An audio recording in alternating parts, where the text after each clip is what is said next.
The 3 notes per string system for learning the major scale modes is a favorite of shredders because it provides predictable picking patterns that make it easier to play fast. But it's also a great tool for learning how to move around the entire fretboard fluently. In fact, as much as I'm a fan of the caged system for improvisation, I think the 3 notes per string system is equally valuable and fundamental. It's a must-learn for all guitarists.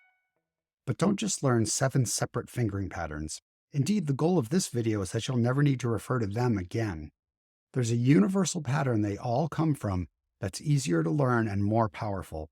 Learn this and you'll be able to navigate any guitar or bass you happen to pick up, no matter how many strings it has. And you'll be able to play not just across the strings, but also up and down the fretboard horizontally as well.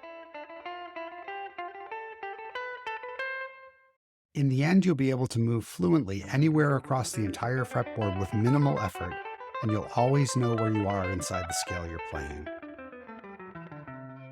In this lesson, we'll explain where the 3 notes per string system comes from, how to learn it with significantly less memorization than the way it's usually taught, how to use it to play any of the 7 major scale modes anywhere on the fretboard, how to use it to navigate across the fretboard both horizontally and vertically, how to effortlessly switch back and forth to the pentatonic scale, and if you stick around to the end, I'll share a surprisingly challenging and powerful way to practice your scales across the entire fretboard.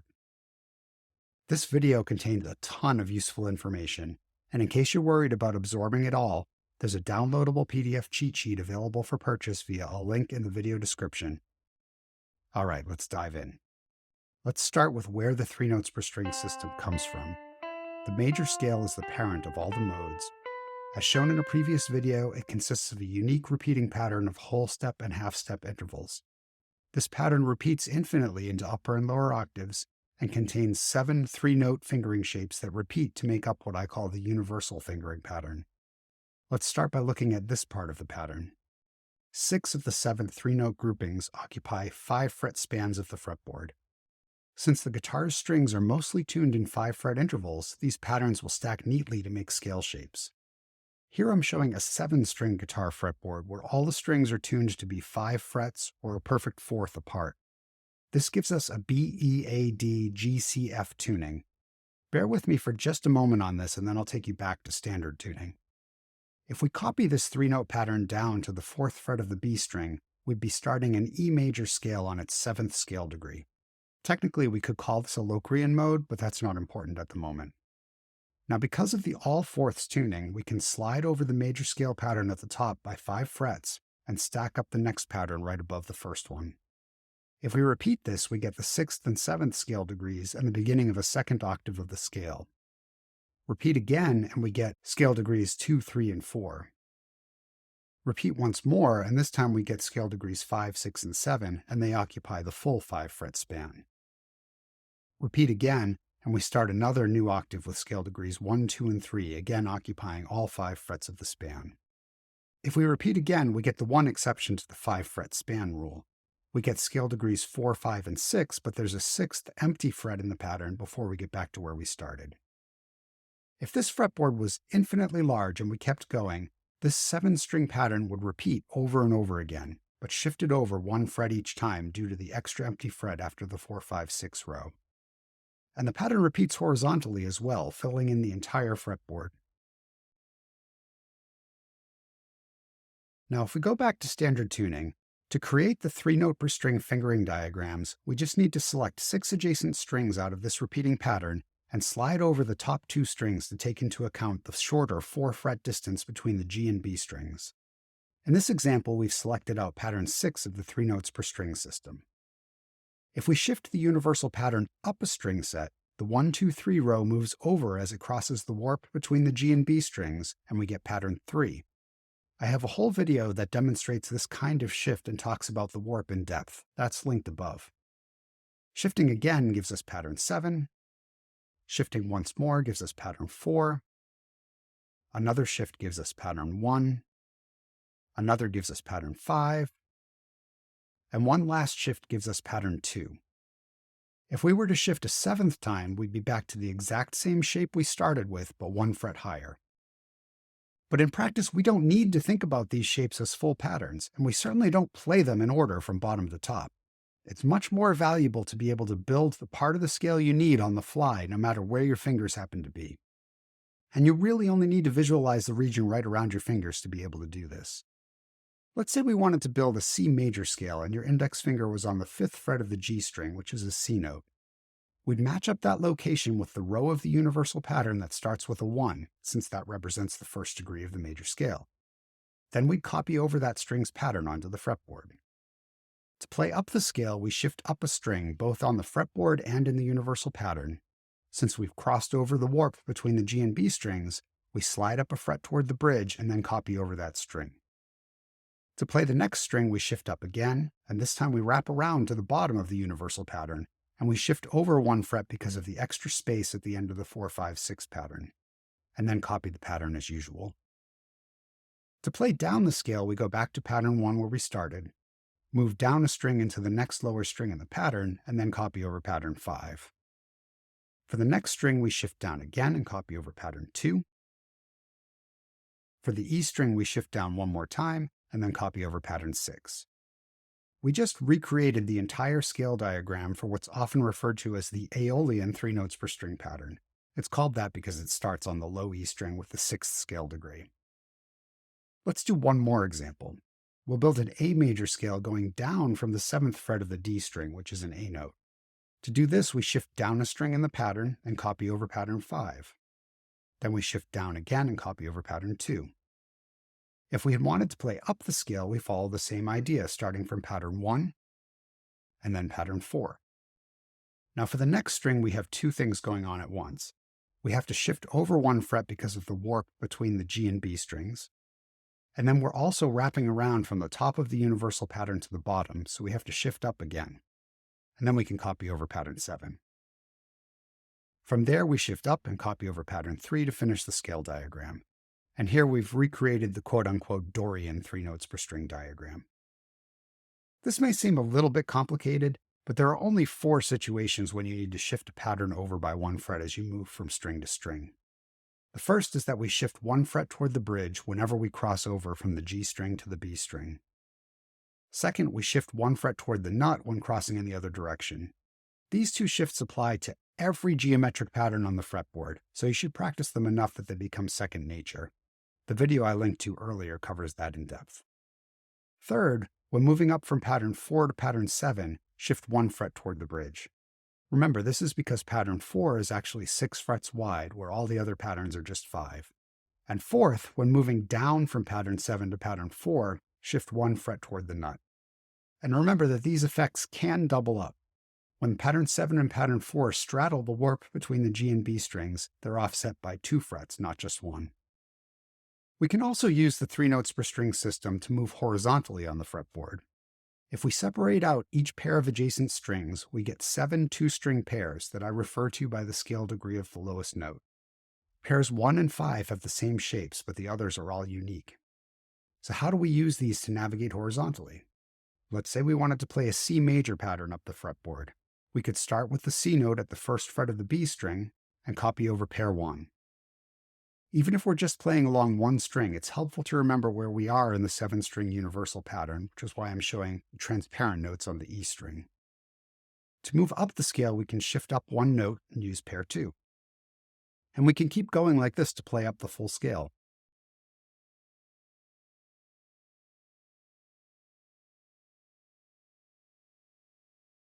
This strategy is especially useful for playing melodic patterns because there are lots of great patterns that fit on 2 strings, and by shifting to neighboring patterns in the underlying scale, we can maintain the interest of the listener.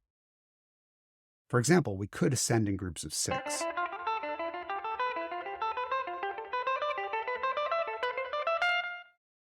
Or we could descend in groups of 4. There are endless possibilities here, and this topic really deserves its own video, so for now let's move on. The key to using this system effectively is to always know which scale degree your index finger is on, and which fingering shape goes with that. There are 3 fingering shapes, so one of the most important things to memorize is which of the 7 starting notes goes along with each of the 3 fingering shapes. And there are 2 orderings of the fingerings that you'll use most frequently, and it's worth being able to access them both ways. There's one ordering for direct recall and horizontal movement, and there's another one for vertical movement. The idea of direct recall is that you want to instantly know, for example, that fingering 3 is a 1-2-4 pattern, and fingering 5 is a 1-3-5 pattern, and so on. This ordering just goes from 1 to 7 moving upward and from 7 to 1 moving downward. And I call it horizontal order because we use it most often when moving horizontally across the fretboard. And don't forget that these patterns continue forever, so if you're moving up from 7, you get back to 1, and if you're moving down from 1, you get back to 7. I recommend memorizing the 2-string pairs for this. This gives you another easy entry point into the modes, and it also gives you another way to connect the patterns vertically. In vertical ordering, the fingerings group logically by the 3 shapes we saw earlier. Here, the number sequence of first notes is 7-3-6-2-5-1-4 moving up, or 4-1-5-2-6-3-7 moving down. This is probably the most challenging thing to remember, but it's not that hard to memorize them if you think of them as a pair of phone numbers. You can also recreate them by adding or subtracting by 3s. To illustrate this, let's think about it as taking different step sizes within the scale. As a reminder, the 7-note major scale repeats over and over across octaves, and we can think of this as being like a circle. So again, to move up a string, you're moving 3 steps clockwise, and to move down a string, you're moving 3 steps counterclockwise. If we start from 7 and move 3 steps clockwise, we get 3. 3 more steps from there brings us to 6, 3 more to 2, and so on. Now let's take a closer look at the universal pattern. Notice that each scale degree occurs exactly 3 times, once as the lowest note on a string, once as the highest, and once again in the middle. This means that you can start any mode or access any scale degree with any finger. Here are the roots of the Ionian mode or major scale. Here are the roots of the Dorian mode, the Phrygian mode, the Lydian mode. Here they are for the Mixolydian mode. Here's the Aeolian mode or natural minor. And finally, here are the roots for the Locrian mode. With this universal pattern, it's easy to seamlessly go back and forth between the 3 notes per string system and the major and minor pentatonic scales. There are 3 major and 3 minor pentatonic scales hidden inside the major scale, and the key to unlocking them is to recognize this part of the universal pattern. But first, a quick refresher. In my video on the pentatonic scale, I showed that every pentatonic fingering pattern can be broken down into 2 simple geometric shapes, the rectangle and the stack. The shapes get distorted by the warp between the G and B strings in forms 2, 3, and 4, but they're always easy to find. We saw that although the minor and major pentatonic scales share the same fingering patterns, the locations of the roots in the scales as well as the other intervals are different. We'll just focus on the rectangle for the moment. In my Hidden in Plain Sight video, I showed that there are 3 ways to fill in the rectangle with 2 notes to turn the pentatonic scale into a full major scale mode, as shown here. If we were playing the rectangle shape with the extra notes shifted to the right, there's only one place in the universal pattern that shape occurs. If we were playing minor pentatonic, the root's in the upper left corner of the rectangle, which is the 2nd scale degree of the major scale, and therefore we'd be playing the Dorian mode. If instead we were playing the major pentatonic, the root's in the upper right corner, which is the 4th scale degree, and we'd be playing the Lydian mode. If instead we were playing the staggered pattern, there's again only one place in the universal pattern that matches it. The minor pentatonic has the 6th scale degree of the major scale as its root, which gives us the Aeolian mode, or the natural minor scale. If we were playing the major pentatonic, the 1st scale degree is the root, giving us the Ionian mode or major scale. If we were playing the pattern with the fill-in notes shifted to the left, there's again only one place in the universal pattern that matches, and the minor pentatonic gives us the Phrygian mode, and the major pentatonic gives us the Mixolydian mode. So if you're going from a pentatonic scale to 3 notes per string, fill in the 2 notes of the rectangle and match that fingering to the one and only place it occurs in the universal pattern. And if you're going from 3 notes per string to a pentatonic scale, find the 2-string pattern that matches the rectangle you want to move to, and then switch over to the rectangle and stack approach. It's a little more complicated to do the same thing with the stack, but it is possible. Like the rectangle, we need to add 2 notes to turn a pentatonic stack into a full major scale mode, and there are 3 patterns. The easiest place to find the Dorian and Lydian pattern is here. And if we're playing the minor pentatonic, the root falls on the 2nd scale degree, so we're playing the Dorian mode. And if we were playing the major pentatonic, the root falls on the 4th scale degree, so we're playing the Lydian mode. It's also fairly easy to spot the pattern for the Phrygian and Mixolydian modes. Here, if we're playing the minor pentatonic, the root falls on the 3rd scale degree, which means we're playing the Phrygian mode. And if we were playing the major pentatonic, the root falls on the 5th scale degree, which means we're playing the Mixolydian mode. It's harder to see the Aeolian and Ionian configuration inside the universal pattern, but if we take this 7th scale degree and copy it to the next string, the pattern's there. And then we can see that if we're playing the minor pentatonic scale, the root's on the 6th scale degree, making this the Aeolian mode or natural minor scale.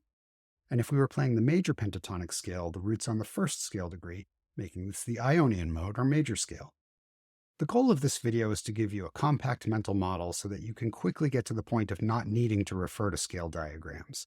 But it's going to take some work to get these patterns really under your fingers and accessible on the fly. One of the best ways to do this is to continually switch between different mental models, and we can do this by repeatedly alternating between horizontal and vertical movement within the scale. Many sports teams do a challenging workout where they run up and down all the stairs in a stadium, and we can do something similar with our scales. The idea is to start by running a scale pattern across the strings and then shift horizontally to the next pattern and run the scale back in the opposite direction. Shift again and repeat. When you run out of fretboard, go back in the opposite direction. To give a specific example, let's say we were practicing the F major scale. We might start at fret 1 on the low E string, which is an F note, and run up the scale. From here, we need to shift up a pattern. So we recognize that we just played pair 6 on the top 2 strings, and that we need to shift up to pair 7, and then play down the scale. From there, to shift up, we recognize pair 2, shift our fingers to pair 3, and play up the scale. And so on. Here are some ideas to mix things up. For a real challenge, choose one of the 7 modes, and while you're running the bleachers, whenever you play the mode's tonal center, play that note twice. That's a great way to work on remembering where the various scale degrees are inside the universal pattern. To make your practice sound less like scales and a little more like music, choose a melodic sequence pattern on 1 or 2 strings and move that all around the fretboard using the 2-string pair patterns. And don't forget to practice going back and forth between 3 notes per string in the pentatonic scale. Being able to instantly go back and forth is a great way to mix things up when you're improvising. Practice over a drone or a backing track based on a single chord. This helps keep you honest by making it easy to hear mistakes. I highly recommend the TC Electronic Infinite Sustainer pedal for this, but a basic looper pedal or backing track is just fine. See if you can do some of these exercises with your eyes closed. You should be able to hear if you make a mistake. Visualize the patterns in your mind, but don't look at your fingers. This is a great way to train your muscle memory and your ears. That was definitely a lot of material. If you'd like a 5-page downloadable cheat sheet that covers all the concepts from this video, check out the link in the video description. And if this video helped you on your journey, please leave a comment, hit the like button, and make sure you're subscribed to this channel. And sign up for the Fret Science mailing list at fretscience.com.